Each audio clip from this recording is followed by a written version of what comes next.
All right, here we go. I wanted to give a quick tip. I know we covered a lot of properties today.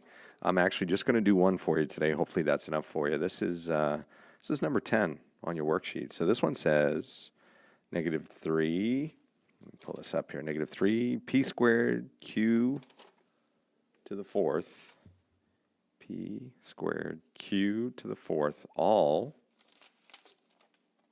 to the third power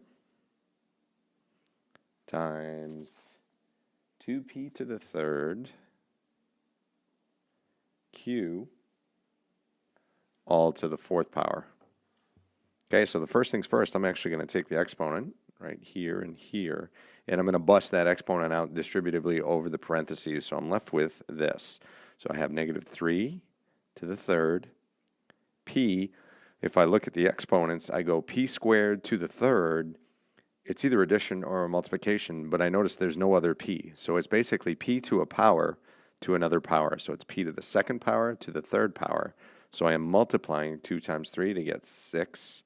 And I do the same with q. q 4 times 3 is q to the 12th. So that's what I got left in that parentheses. Once I get rid of that exponent, then what I'm going to do is take the 4 and do the same exact thing. 4 is going to go to all three exponents distributively. So I'm left with, I'll keep it numerically, 2 to the fourth. I'll switch that later. P, and again, I am multiplying exponents because it's a power to a power. P to the 12th, Q to the fourth. All right, let me put in numbers for my numerics here. -3 to the third power is -3 times -3 times -3, which gives me -3 times -3 is +9 times -3 gives me -27. And I'll continue on p to the 6th, q to the 12th, all times 2 to the 4th power is 2 times 2 times 2 times 2, which gives me 16, p to the 12th, q to the 4th, and I keep those.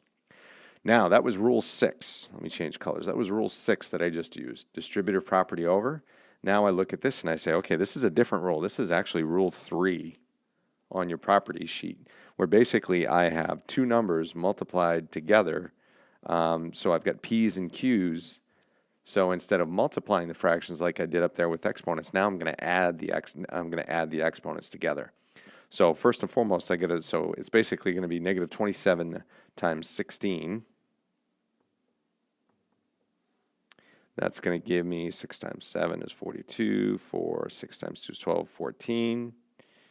And then 0 over, and 27.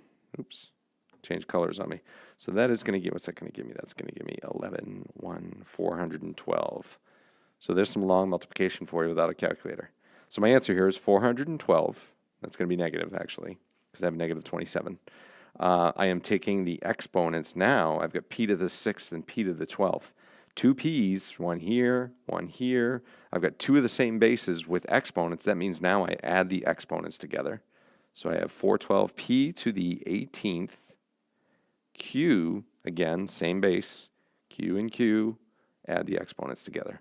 Q to the 16th. There's my answer.